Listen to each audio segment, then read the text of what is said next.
Eh, Assalamualaikum warahmatullahi wabarakatuh. Kami dari kelompok satu ingin mengerjakan tugas ketiga dari mata kuliah Sistem Informasi Manajemen.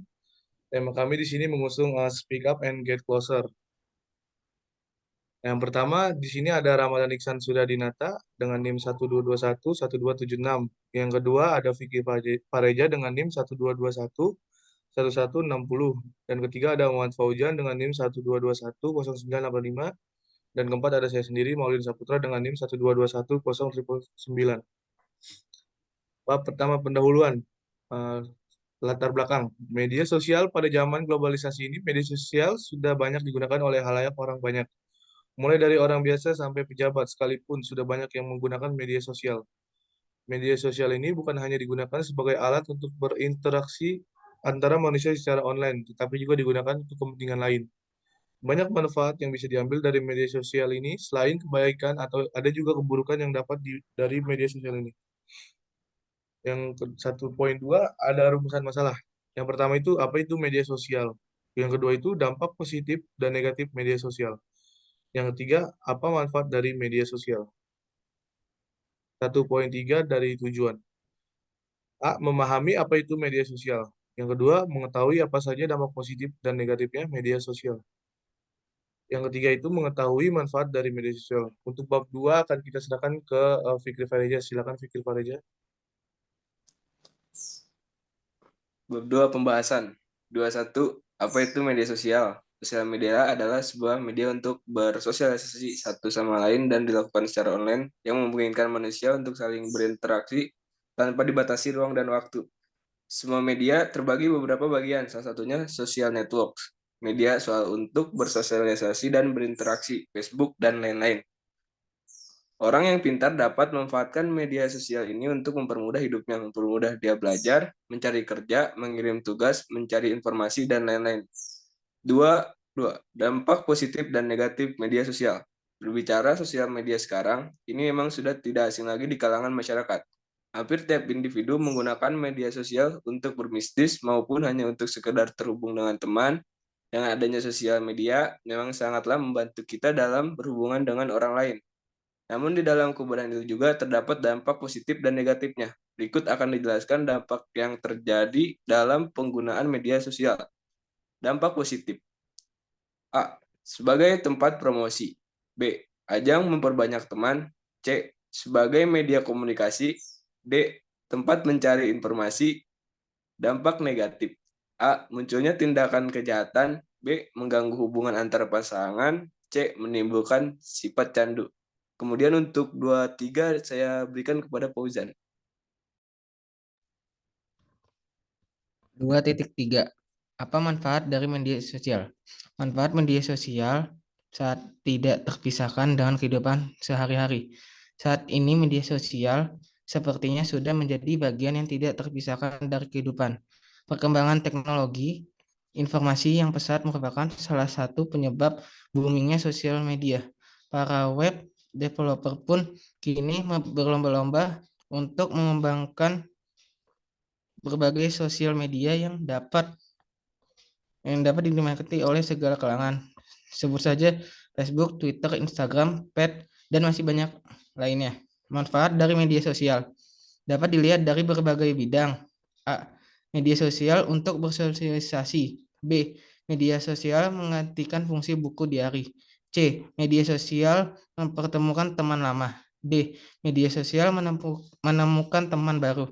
E. Media sosial sebagai penghibur. F. Media sosial sebagai penyalur hobi. D. Media sosial memberikan berbagai macam informasi. H. Media sosial untuk menambahkan pengetahuan. Media sosial untuk mencari uang. Selanjutnya, dipersilakan. Oke, bab 3 akan dijelaskan oleh saya. Untuk tab pelaksananya itu adalah di sini kita tampilan login pada aplikasi yang kita buat. Nah, ini login untuk pendaftaran sebagaimana kita kan bikin speak up and get closer itu sebagai media sosial. Dan itu untuk dari kolom loginannya tampilannya seperti ini.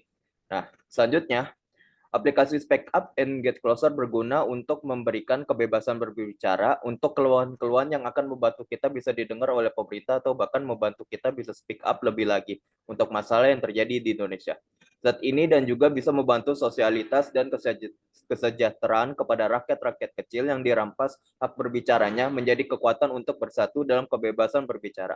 Dalam sebuah ide pada aplikasi tersebut, maka dari itu terbentuklah Speak Up and Get Closer.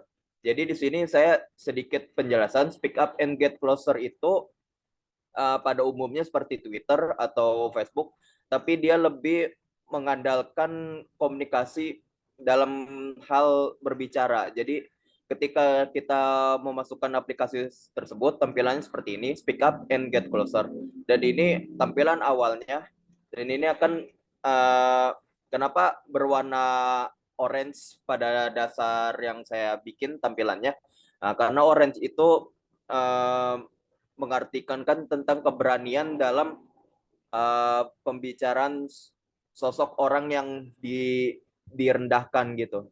Jadi ini artinya berasal dari sebuah buku yang saya dapatkan, yaitu adalah cara untuk menghargai omongan orang lain. Nah, itulah yang saya imajinasikan dalam tampilan Speak Up and Get Closer. Nah, selanjutnya tampilan pada aplikasi Speak Up and Get Closer. Untuk cover utama kita sengaja memberi warna oranye yang tadi saya bilang di background karena melambangkan optimis, petualangan, kemampuan, dan bersosialisasi. Nah, kita itu harus lebih bersosialisasi lagi karena di dunia medsos aja kita mungkin dilihat dari segi Twitter dan Facebook itu yang saya lihat ya paling untuk melakukan trendsetter bagi medsos tersebut gitu, bukan untuk bersosialisasi dalam hal untuk membantu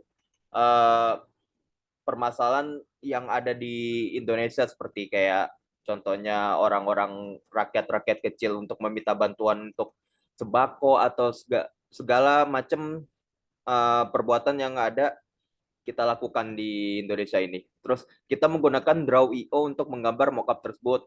Nah, jadi selanjutnya untuk cover kedua. Nah, ini untuk cover kedua ini itu kata-kata yang sudah ditampilkan ketika kita untuk memberi komentar. Nah, memberikan komentarnya itu ada di cover ketiga, tapi saya akan menjelaskan di cover kedua tersebut. Untuk cover kedua, kita akan memunculkan semua pendapat semua orang yang masuk ke aplikasi ini ke beranda awal. Kita bisa melihat sekaligus menjadi translator pada masalah kita. Nah, jadi kunci utama untuk dalam dunia media sosial itu adalah translator. Kalau kita berbicara kayak misal curhat segala macam apa yang kita mau isikan tuangkan ke dalam media sosial, tapi kalau tidak ada trendsetternya itu tidak terjadi apa-apa, bahkan nggak ada orang yang melihat gitu. Jadi kayak misalkan kita punya Facebook atau Twitter, tapi kita bikin curhatan kita dan tidak didengarkan orang satu sama lain pun juga kayak percuma aja kita bikin kata-kata tersebut gitu. Jadi kita ini memberikan ide sebuah trendsetter yang dimana gak semua orang aja yang punya follower tertinggi yang bisa menjadi trendsetter, bahkan orang-orang yang di bawah pun, yang orang yang baru bikin pun nanti akan ditampilkan di dekat orang-orang yang udah menjadi influencer tersebut, jadi bisa didengarkan secara langsung. Lanjut, next. Nah, untuk cover ketiga yaitu sebuah akses agar kamu bisa berbicara apapun masalah yang kamu hadapi, lalu kata-katamu akan muncul di beranda awal kita supaya orang bisa melihat secara langsung dan juga bisa di-sharekan ke medsos lainnya juga. Nah, tampilannya coba di bawah. Nah, tampilannya seperti ini. Jadi ini simple ya. Simple supaya orang bisa langsung beri komentar secara langsung. Jadi di bawah ini kita memberikan sistem gimana melakukan komentar apapun yang masalah tentang berkaitan tentang masalah yang ada di negara masing-masing ataupun kayak misalkan translator seperti Twitter pada umumnya. Dan ini bisa kalian masukkan dan akan ditampilkan coba di atas. Nah, akan ditampilkan di cover kedua ini. Jadi kita nih nanti sistemnya tuh slide per slide. Jadi pas waktu udah kita ngeliat komenan orang lain dan selanjutnya bisa melihat komenan orang yang baru kita komentar lagi yang di cover ketiga. Nah, itulah apa yang kita bikin dari speak up and get closer. Nah, itu adalah tempat komunikasi yang lebih mendalam lagi tanpa adanya sesuatu yang seperti Twitter apa Facebook lakukan. Jadi kita khusus untuk sosialisasi aja dan untuk komunikasi pada media sosial pada umumnya. Dan untuk penutupan, terima kasih. Ini saja yang saya jelaskan pada bab ketiga kali ini. Kalau ada yang salah, mohon maaf. Wassalamualaikum warahmatullahi wabarakatuh. Waalaikumsalam warahmatullahi wabarakatuh. Waalaikumsalam warahmatullahi wabarakatuh. Sekian penjelasan dari tugas ketiga sistem informasi manajemen dari kelompok kami. Terima kasih sebelumnya. Wassalamualaikum warahmatullahi wabarakatuh. Waalaikumsalam warahmatullahi Waalaikumsalam warahmatullahi wabarakatuh. wabarakatuh.